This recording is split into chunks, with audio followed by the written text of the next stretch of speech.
Cristãos, faça confissão dos teus pecados. Parte 03, dia 26 de setembro de 2025. Ele pode viver por 20 diferentes propósitos, mas ele não pode viver para mais de um propósito mestre.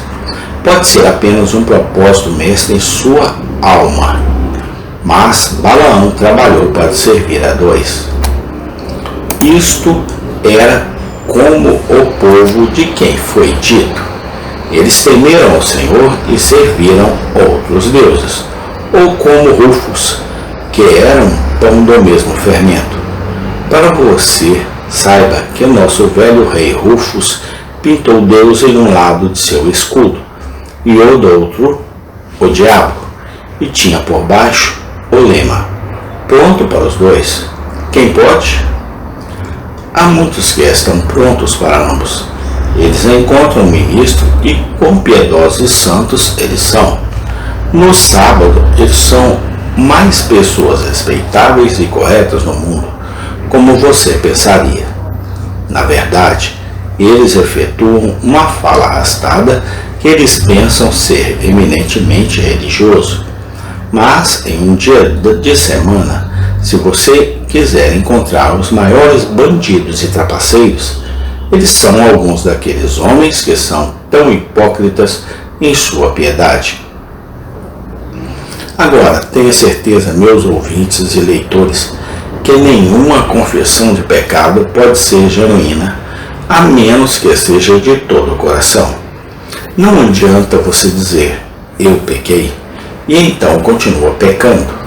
Eu pequei, diz você, e é justo, rosto justo, que você mostra, mas infelizmente,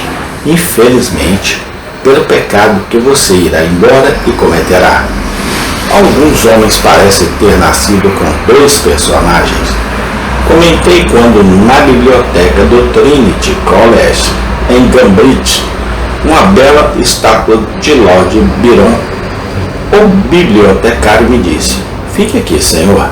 Eu olhei e disse: que bom semblante intelectual, que grande gênio ele era. Vem aqui, ele disse, para o outro lado. Ah, que demônio!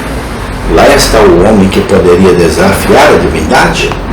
Ele parecia ter uma garganta tão terrível, olhar malicioso em seu rosto, assim como Newton teria pintado Satanás quando disse: melhor reinar no inferno do que servir no céu. Eu me virei e disse ao bibliotecário: você acha que o artista projetou isso? Sim, ele disse. Ele queria para retratar os dois personagens, o grande, o grandioso, o quase sobre-humano gênio que ele possuía, e ainda a enorme massa de pecado que estava em sua alma.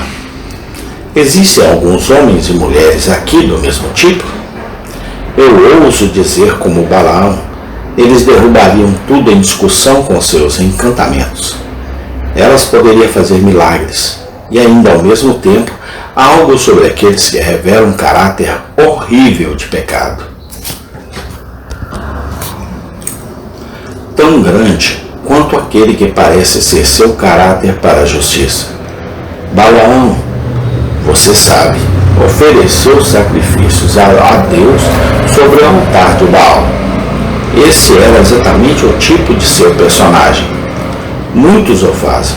Eles oferecem sacrifícios a Deus no santuário de Mamon, e enquanto eles vão dar para a construção de uma igreja e distribuir aos pobres, eles irão na outra porta de seu escritório de contabilidade, moer o pobre por pão, e espremer o próprio sangue da viúva, que eles podem se enriquecer. Ah, é ocioso e inútil para você dizer: eu pequei, a menos que você queira dizer isso de coração. Confissão não adianta. O homem insincero. Saul. Pequei. 1 Samuel 15, 24.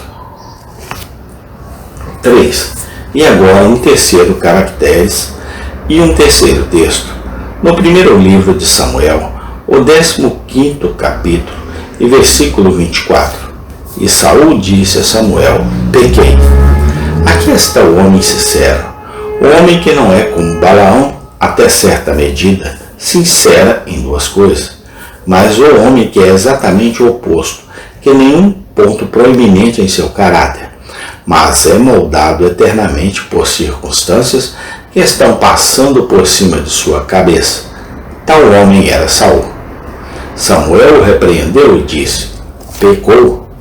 Mas ele não quis dizer o que ele disse, pois se você ler todo o versículo, você o encontrará dizendo: eu pequei, porque transgredi o mandamento do Senhor e a tua palavra, porque eu temi o povo.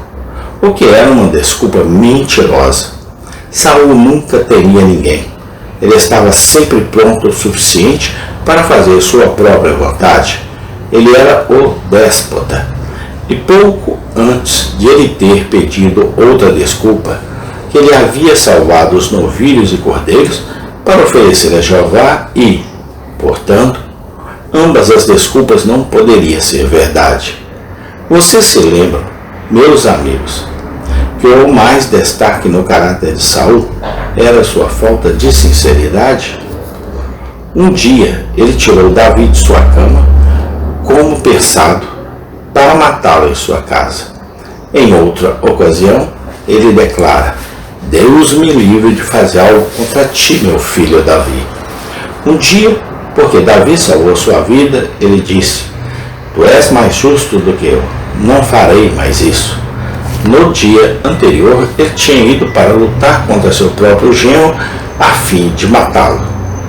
Às vezes, Saul estava entre os profetas, facilmente transformado em profeta, e então depois entre as bruxas, às vezes em um lugar e depois em outro, e insincero em tudo.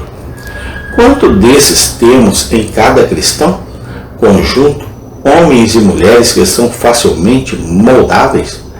Diga o que quiser para eles, e eles sempre concordam com você.